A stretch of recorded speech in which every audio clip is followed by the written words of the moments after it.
हमने आईग्रिट के लिए औषधि बनाई। पहले सप्तामृत, लो, मुक्ता, शुक्ति, मोती, पिस्टिस, वसंत, कुसुमाकर, बहुत अलग अलग तरह की चीजें देनी पड़ती थी। आईग्रिट का इतना जबरदस्त रिजल्ट है। आंखों के लिए आईग्रिट से बेहतर चीज कुछ भी नहीं है। और आईग्रिट का प्रयोग करके हमने उन लाखों भाई बहनों को जिनकी आंखों की रोशनी से चली गई थी, उनको हमने दृष्टि प्रदान की है। ये बहुत बड़ी बात है। दृष्टि और सौम्य आई ड्रॉप भी है। नहीं तो कोरोना के बाद सबसे बुरा असर बालों पर हुआ, आंखों पर हुआ। लोगों के कानों में अभी भी टी टी टी टी टेनिटिस बोलते हैं उसको, वो टी टी टी टी हो ही रही है, कर्णनाद। इसके लिए फिर ईयरग्रिट और ईयरग्रिट ड्रॉप, और वो भी अप्रतिम रूप से बनाया गया। ईयरग्रिट ड्रॉप जो है ना, ये देखो ये रखा है, ये जो है, ये इसको बनाने में पूरा 6 महीने लग गया हमको। ये हिंदुस्तान में पहली बार कान की ऐसी दवाई पतंजलि ने ही तैयार की है। इसके बनाने की भी स्पेशल टेक्निक है। और इसके ये जो है, ये कान में जितनी जरूरत है उतनी एक ही बार में औषधि पड़ जाती है। इस प्रकार का पूरा इसका कार्यक्रम है। ये इसकी स्पेशल कैप आदि, आजकल ये सब मामला, भारत में पहली बार कान की कोई दवाई साइंटिफिक तौर से बनी है, वो ये है। अब इसकी ये सीसी आती है, पता नहीं 25-30 रुपए की। बहुत जोरदार मामला है।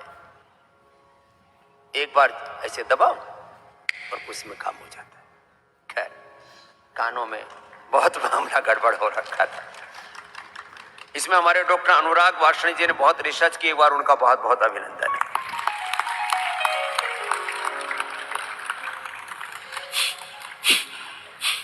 अब कान के लिए लोग कुछ भी डालते रहते थे, ये बहुत जबरदस्त चीज है। खैर, मैं ऊपर से नीचे तक बीमारियों की बात कर रहा हूं। एलोपैथी में एक भी दवाई नहीं जो आंखों की रोशनी बढ़ा सके। मैं कंपैरेटिवली भी बोल रहा हूं। एलोपैथी में एक भी दवाई नहीं जो कान के टेनिटिस को ठीक कर सके, कर्णनाद ठीक कर सके, कान में पीप आता है, पश आता है, उसको ठीक कर सके, कान के इन्फ्लेमेशन को ठीक कर सके। हमने कान के अंदर की गली हुई हड्डी तक को ठीक किया, ईयरग्रिट वटी दे करके, ईयरग्रिट ड्रॉप डाल करके और अनुलोम विलोम करा। ये कान का पर्दे का छेद अपने आप भर जाता है। बस कपालभाति बहुत धीरे धीरे कराते और अनुलोम विलोम 1-1 घंटा कराते। 1 से 2 महीने के अंदर जिनके भी कान के पर्दे के अंदर छेद है, जिनका भी कान बहता है, वो सब 100% ठीक होंगे। लो, अब नाक के अंदर की हड्डी टेढ़ी हो रखी है। ये तो लोगों को पता ही नहीं है, और पता है तो यूज नहीं करते। अब नाक टेढ़े हो जाते हैं बच्चों के लंबे समय तक, यदि अंदर थोड़ा कफ रहता है तो। सप्ताह में एक बार सबके सब नस्य अवश्य किया करो। आज से 30 साल पहले पता नहीं क्या हुआ, मेरे को याद है, थोड़ा सा हल्का नाक में पानी रहता था। तो फिर जब हम गंगोत्री गए तब पता लगा, गोमुख तपोवन, कि भाई ये तो गड़बड़ भी कर सकता है। तो एक दिन थोड़ा कफ बढ़ भी गया था, तो मैंने फिर प्राणायाम ज़्यादा करना शुरू किया। और ये नस्य तो इतना ज़बरदस्त है। मैं कोरोना काल में भी कोरोना से पीड़ित हजारों लोगों से मिला। अब तो कोरोना जा चुका है इसलिए बता रहा हूं। पहले बोलता ना तो मेरे ऊपर ही लोग टोंट करने लगते, टोल करने लगते।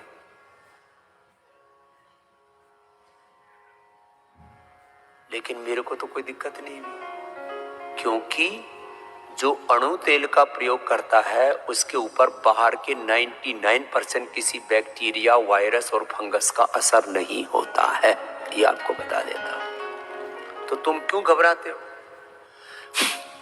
अणु तेल का नस्य रोज कर लिया करो, और सप्ताह में एक बार तो सब कर लिया करो। फिर ये जो काफ कॉल्ड ये बुरे हाल हो रखे हैं। कोरोना अभी गया नहीं है। कोरोना धरती पर 100 साल रहने वाला है। जो तुमने बच्चे पैदा किए हैं कोरोना काल में, वो कोरोना के बच्चे हैं तुम्हारे साथ साथ, उनके जीन्स में कोरोना है। अब सोच लो। और तुम्हारे भी शरीर में अभी भी कोरोना का असर है। अभी भी बहुतों के बाल उड़ रहे हैं, इसलिए केश कांति एडवांस हमने तैयार किया कोरोना काल में। बाल उड़ रहे हैं, अभी भी आंखों पर असर है, कान पर असर है, अभी भी तुम्हारा कफ कोल्ड गया नहीं, अभी भी बहुतों के फेफड़े रिकवर नहीं हुए हैं। स्वासारी वटी, स्वासारी गोल्ड, करक्यूमिन गोल्ड, लक्ष्मीला, संजीवनी, ब्रोनकोम, दिव्य पे, ये सब प्रयोग कर लेना। दूध में हल्दी, सिलाजी, च्यवनप्राश। कोरोना और कोरोना के कॉम्प्लिकेशन से भी कोई बचाएगा तो योग, यज्ञ, आयुर्वेद और सनातन संस्कृति ही बचाएगी, और कोई तरीका नहीं है। ये बहुत बड़ी बात है। ये खाली हम अपनी बड़ाई नहीं कर रहे हैं, इसके अलावा रास्ता नहीं है दुनिया में। कोरोना के बाद तुम्हारे स्पर्म ओवम पर उसका गलत असर हो गया है। आने वाले कम से कम 10-20 साल तक कोरोना के बच्चे पैदा होंगे। इसलिए जिनको भी कोरोना हुआ है उनके स्पर्म ओवम तक उसका असर पहुंच चुका है। वो तो पूरे शरीर में, वो तो एक तरह से जिसको कहते हैं ना साइटोकाइन्स का तूफान था। वो पूरे अस्तित्व को 37 ट्रिलियन सेल्स तक उसका असर हुआ है। ये जो लंग पर तो उसका असर ऊपरी तौर पर देखने को मिल रहा था, इसलिए उसके असर को निष्प्रभावी करना है। कोरोना के असर को निष्प्रभावी करना है। जिनको भी कोरोना हुआ और उनको बच्चे पैदा करने हैं तो पहले एक बार कम से कम पंचकर्म षटकर्म से शुद्धिकरण करा लें।